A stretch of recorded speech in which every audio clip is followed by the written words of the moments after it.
Next up is Kokilasana. Keep your hands on Prana Mudra, index finger and middle finger extended. Hold on to little and ring fingers with your thumb as you catch your big toes, extend your legs forward and up, and then cross them into Padmasana. Lean forward, place your elbows on the ground, engage all the bandhas and visualize yourself as a bird in Kokilasana. Adhanyadasanam vakshe yena siddho bhavennaraha. Next up is Netyasana. Now, stack your knees in front of your body. Stack your ankles and knees. And hold on to opposite elbows as you start rotating your arms in a circular motion. Engage Oti Bandha's Mahamudra Bandha. Gaze to your nose and visualize Swamiji in Netyasana. Goda Bhava Badiki Ashamahili Soya Dacharanako Varlota Prakulpa Samoya. Next up is Gajrasana. Rise up as you place your hands flat on the mat. Raise your hips, straighten your legs, and scoop your head and chest forward and down again and again. Pull your stomach in and up in Uddiyana Bandha and visualize yourself as an elephant in Gajrasana. Nubjam Padagre Bhomo Kritva Lambhi Voyamastakagre Nidhaya. Next up is Vrikshasana. From the same position, push one heel into the mat and lift the other heel up, alternating again and again. Pull your stomach in and up in Uddiyana Bandha and visualize yourself as a bear in Vrikshasana. Ekekam Padamakuncha Gajasanam Kuryat Rikshasanam Bhavati. Now rise up, stand on the tips of your toes as you bring the hands towards the chest in Hridaya Mudra with index, middle and ring fingers joined together. Visualize Swamiji in your inner space as you perform Uddiyana Bandha and Mula Bandha in Vaishyasana. Keshena Padayugalam Bhadvadishte Dadhomukaha Adhavaksha Vaishye Yatkutva Satyavan Bhavet. Next up is Purva Janu Karana, the first Karana of the sequence. Stand in Adhimandi posture, heels together, toes pointing outwards and knees slightly bent. Bring your hands to the chest and then raise one knee up along the center of your body. Follow along with the respective hand. Make a circular motion with both hands and feet again and again.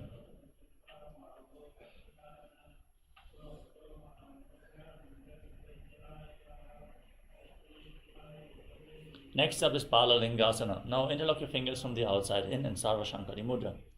Raise one knee up towards your chest and pull it close with both hands. Engage Oti Bandha's Mahamudra Bandha and visualize yourself holding a baby. Ekam Januvarasya Statavyam Balalinganam Bhavati. Now pull the foot behind towards your buttocks with both hands interlocked in Parasha Mudra. Engage Mahamudra Bandha. Keep your knees close together and visualize Swamiji in Padapidanasana. Sthitvai Kasmin Padatale Karabhyam Vestayetanam. Now hold the sole of the feet.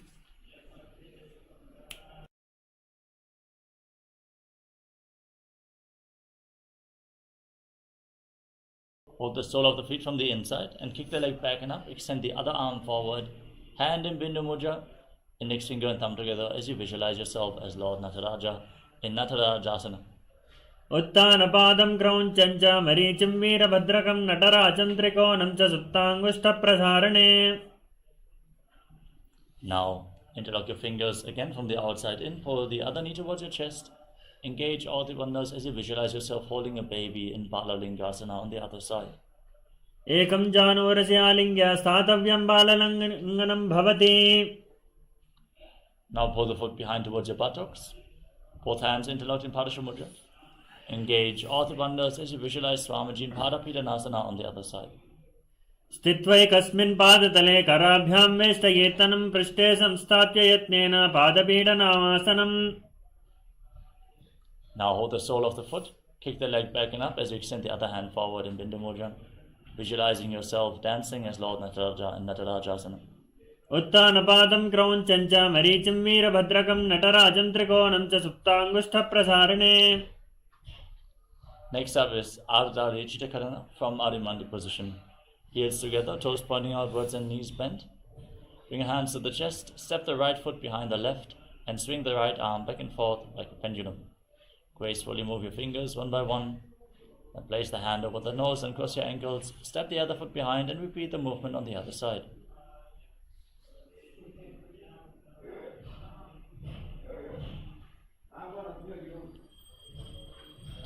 Next up is the skeleton dance. Now visualize yourself as a skeleton and shake your body intensely.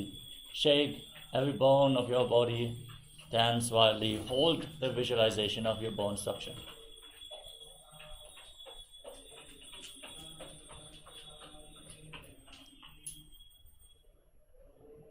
Next up is Katicina Karana. From Arimandi position, cross your arms over top of your head. Turn your body to one side, open up your arms. Return to the center, cross the arms again, and open them to the other side again and again.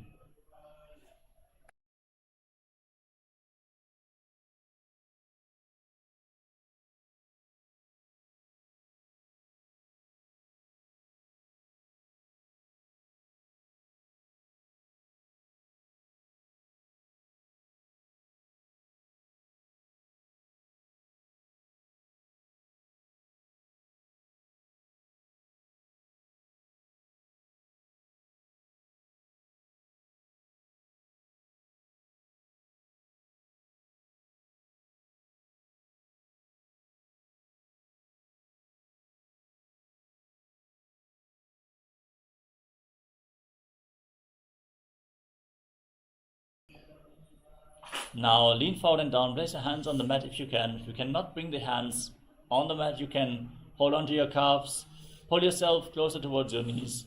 Try to touch your knees with your head as you engage all the bandhas, Mahamudra Bandha, and visualize Swamiji in Uttanasana. महामुद्राबद्ध कौनो ताड़ासन विभेदकान् विनोत्तानं सदा कुर्यात् अन्तर्वत्नी पतिप्रिया. Now walk your hands forward, step your feet back. Lock your chin to the chest and start rotating your head from side to side. Visualize Swamiji in your inner space in Talasvasana. गजासनवस्थित्वा मस्तकं वारं वारं दक्षिणकुक्षिं सव्यकुक्षिं नगे तरक्श्वासनं भवति.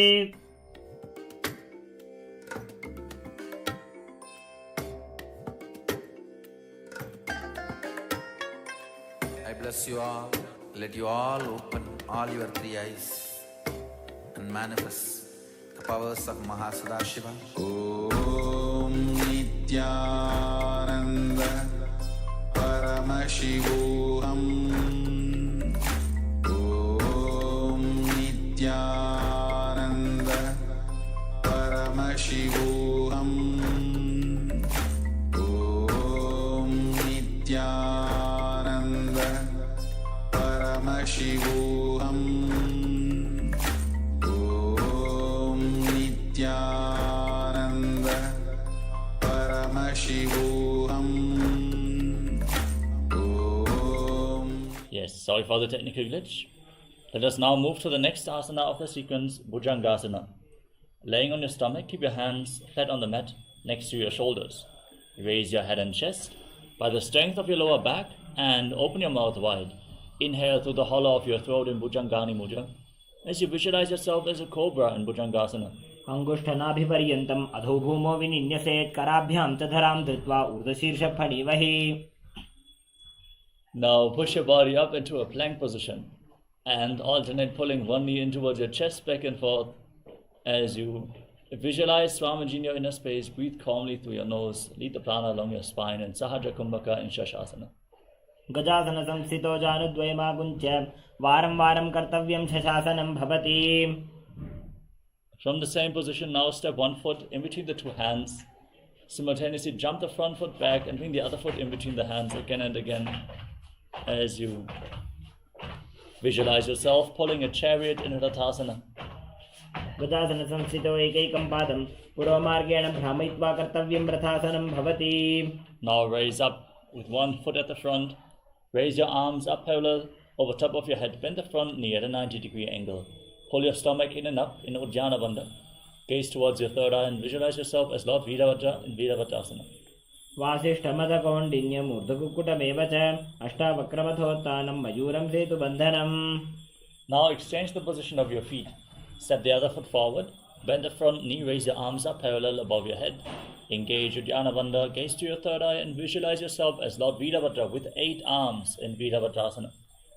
वासिष्ठमथकौण्डिन्यम् ऊर्ध्वकुक्कुटमेव च अष्टावक्रमथोत्थानं मयूरं सेतुबन्धनम्. Next up is Vrikshasana. Now stand straight. Raise one foot up towards the inner opposite thigh.